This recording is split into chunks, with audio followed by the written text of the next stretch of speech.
In 2025, Kurt Russell sleeps on winery couches and flies old airplanes at sunrise.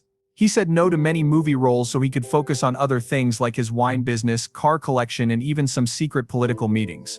But his real money comes from places Hollywood doesn't talk about. His net worth just hit $110 million, and how he made it will surprise you. Kurt Russell was born on March 17, 1951 in Springfield, Massachusetts during one of the worst snowstorms the area had seen in decades. The temperature dropped to 15 degrees and snow piled up to 28 inches. Roads were closed. His parents, actor Bing Russell and dancer Louise Julia Russell, were stuck in the hospital for 3 extra days after his birth. During that time, Bing got a telegram offering him a role in California. 6 weeks later, the family moved to Hollywood. If it weren't for that storm, things might have turned out very differently. Kurt may never have become a star, but before acting, baseball was in the family's blood. Bing Russell wasn't just an actor. He signed with the New York Yankees minor league team in 1948, earning $400 a month, about $4,800 today. He played hard until a bad shoulder injury in 1949 ended his career. Then he turned to acting but never stopped loving baseball. In 1973, he bought the Portland Mavericks, an independent team full of misfits, old players, college dropouts, and even actors. Their motto? Baseball for the fun of it. Young Kurt spent his summers with the team and learned a lot about freedom and grit. By high school, he was batting .563 and getting college baseball offers. At just 9 years old, Kurt auditioned for a film called Safe at Home, which starred his heroes Mickey Mantle and Roger Maris. He knew all the stats: a .298 average, 536 home runs, the 1956 Triple Crown. It was 95 degrees in the San Fernando Valley when he auditioned, and he gave it his all. But casting directors thought he looked too confident, too much like a real player. They wanted a wide-eyed kid. He lost the role to someone named Brian Russell, no relation, who gave a dull performance. The film flopped, but in that room was a Disney scout named Bill Walsh. He saw something special in Kurt. That rejection led to Kurt's Disney future. Kurt got his first movie role 3 years later at the 1963 World's Fair. He had to literally kick Elvis Presley in the shin. He was 11 years old, just 4'8" inches and 78 pounds. Elvis, already a legend, insisted on 17 takes in the cold Seattle weather. Kurt kicked hard on one of those takes. Elvis laughed and the director kept it in. Kurt earned $250 that day, about $2,400 today. The crew liked him, and so did Walt Disney. In 1963, Disney himself saw Kurt on film and noticed him ad-libbing a line. It wasn't in the script, but it worked. Disney was impressed and told his team to find the kid who kicked Elvis. On February 14, 1964, Valentine's Day, Kurt signed a 10-year contract with Disney worth $1.75 million, almost $17.5 million today. It was one of the longest and most valuable youth contracts in Disney history. By age 15, Kurt had already starred in Follow Me, Boys, and was on track to become Disney's top actor in the 1970s. Walt Disney himself once called him a 15-year-old boy for whom I predict a great acting future.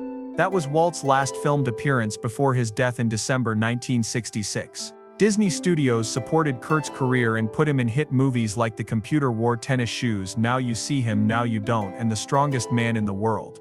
These movies made money and audiences loved them. In 1971, The Barefoot Executive hit theaters on Kurt's 20th birthday. He played a mailroom worker who finds out a chimpanzee can predict TV ratings. It sounded silly, but the movie was a surprise hit. It featured actors like Harry Morgan, Joe Flynn, and a young John Ritter. It was filmed in Long Beach and on Disney's studio lot. Disney aired it for years on The Wonderful World of Disney, and it proved Kurt could carry a film. Kurt met Goldie Hawn in 1966 on the set of the one and only Genuine Original Family Band. She was 21 and he was just 16. Goldie thought he was cute but too young. They barely talked. Both of them said they wouldn't date other actors. But 17 years later, in 1983, they met again while auditioning for Swing Shift. Kurt came in hungover and told Goldie, "Man, you've got a great figure." Instead of getting mad, Goldie laughed. They went on a date, then another. They never married, but they've been together for over 40 years. Their son Wyatt Russell was born in 1986. In 1970, Kurt narrated a Disney TV special called Disneyland Showtime. It aired just 5 days after his 19th birthday. The show introduced the Haunted Mansion ride and featured the Osmond brothers. Donny Osmond gets lost and Kurt helps him and the audience explore the park. They sang songs, rode rides, and brought Disney fun to homes across America. The show got a 9.1 rating on IMDb and made Kurt a symbol of Disney's family image. In 1981, Kurt's Disney journey came full circle when he voiced Copper the Hound Dog in The Fox and the Hound. The film was about friendship and loss. Kurt gave Copper a soft, emotional voice, especially in the scene where Copper tells Todd they can't be friends anymore. It was a big change from kicking Elvis. This would be his last big project with Disney. The movie marked the end of Disney's old animation era and the start of a new one. It was the last work by Disney's famous 9 old men and the first for future legends like Tim Burton and John Lasseter. The film took 6 months longer than planned due to behind-the-scenes drama, but Kurt's performance was steady. KurtRussell, once just the kid who kicked Elvis at the World's Fair, would later become Elvis. In 1979, a year and a half after Elvis died, Kurt played him in a TV movie directed by John Carpenter. It aired on February 11th and beat both Gone with the Wind and One Flew Over the Cuckoo's Nest in ratings. That night, Elvis was the 6th most watched show in America. Kurt didn't just act like Elvis. He was Elvis. He got an Emmy nomination and proved to Hollywood he was more than just a Disney kid. The movie had a small budget of $2 to $4 million, but it made a big impact. In Australia, a shorter theater version earned $350,000 in 3 weeks. What started as a tribute became a turning point in Kurt's career. That turning point led to something bold: a character named Snake Plissken. Escape from New York came out on July 10, 1981. It cost $6 million to make and earned over $25 million in the US, and more than $50 million worldwide. It was gritty, dark, and very different from Disney films. But people loved it. Snake, with his eye patch and tough attitude, became a cult icon. Kurt's deep voice, cool one-liners, and bad boy style made the role unforgettable.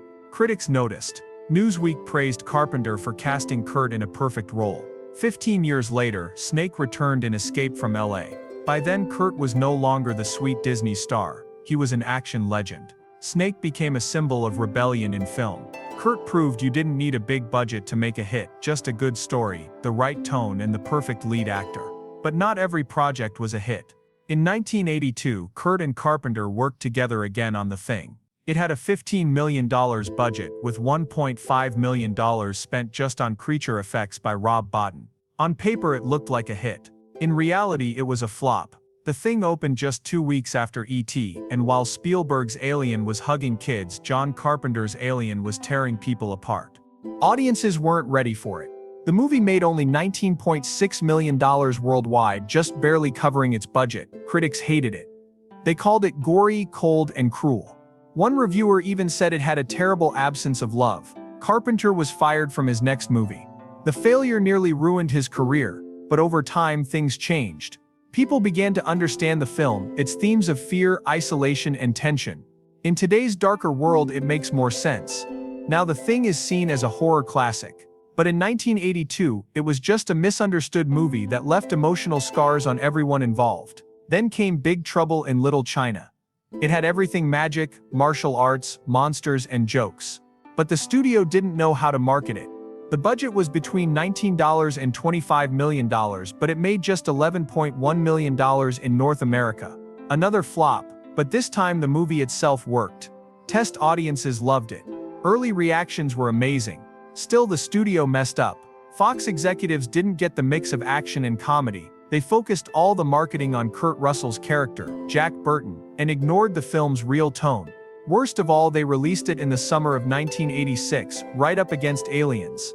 It didn't stand a chance. Kurt and Carpenter both said later the studio killed the movie. But home video saved it. People discovered it, loved it, and never let it go. Today, Big Trouble in Little China is a cult classic.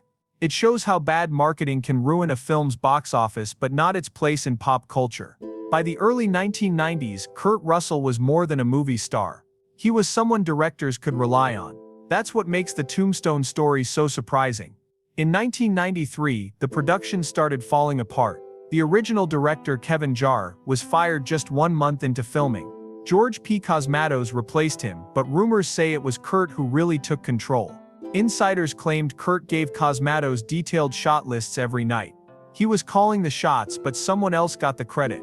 Val Kilmer, who played Doc Holliday, backed this up. He said Kurt basically saved the film and even held back on his own role to make the movie better. Kurt never fully confirmed this, but he told Rolling Stone, "If I hadn't been there, Tombstone wouldn't have happened." That says a lot. Tombstone ended up making $56 million in the US and $73.2 million worldwide on a $25 million budget. It beat Kevin Costner's Wyatt Earp in every way. If the rumors are true, it may be the most successful movie ever directed by someone who didn't get credited. Meanwhile, there was a love story behind the scenes. Kurt met Susan Hubley in 1978 while filming the TV movie Elvis. He played Elvis and she played Priscilla Presley. Their on-screen chemistry turned into a real-life romance. Within a year they were engaged.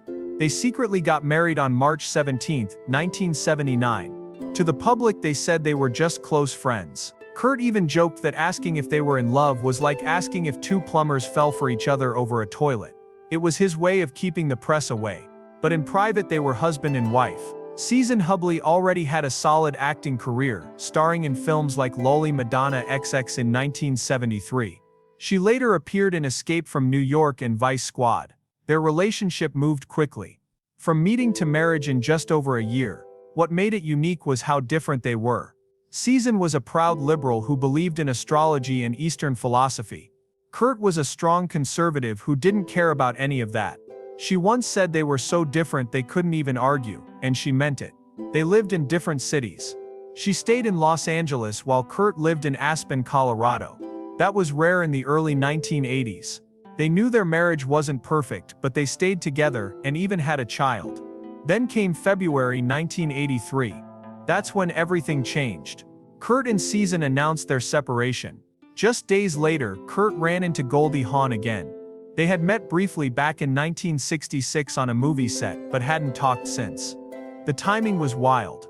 The same month Kurt ended his marriage, he started a new relationship that would last decades. Kurt later admitted he was hungover when he saw Goldie and said, "Man, you've got a great figure." That was his pickup line. Somehow it worked. Their first date was straight out of a rom-com. Goldie didn't have the keys to her house, which was under renovation. So they broke in. In the middle of a romantic moment, the police showed up. They ran off to a hotel, and Kurt was still legally married at the time, even though he and Susan were already separated. It was messy, chaotic, and very Hollywood. Valentine's Day 1983 became the start of their real love story. They had dinner, went swing dancing, and returned to Goldie's half-built house. That night marked the beginning of a relationship that would last more than 40 years. The press asked had their romance started before Kurt's marriage ended. No one knows for sure. But by the end of 1983, Kurt and Goldie had merged their families. Kurt brought his son Boston, born in 1980, with Susan. Goldie had 2 kids from a previous marriage, Oliver born 1976 and Kate born 1979. Kurt later adopted both kids, even though their biological dad Bill Hudson was still alive. The family grew fast and so did their fortune.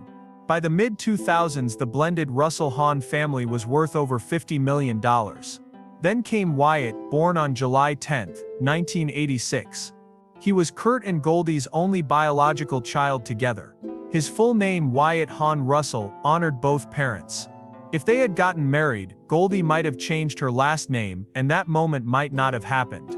His birth wasn't just about family. It was about legacy. Today Wyatt is following in their footsteps. He even starred with Kurt in Apple TV's Monarch: Legacy of Monsters. For all the drama in their story, the most surprising part is this: Kurt and Goldie never got married. Not after 5 years, not after 10, not even after 40. They both had tough divorces in the past, so they made a choice. No wedding, no papers, just commitment. That choice may have saved them $10 to $20 million in possible divorce costs. Around 1993, they even asked their 4 kids if they should get married. All 4 said no. They liked things the way they were. Even more interesting was Goldie's math behind their happiness. She once said they spend exactly 68% of their time together. Not 70%, not 50%. Exactly 68%.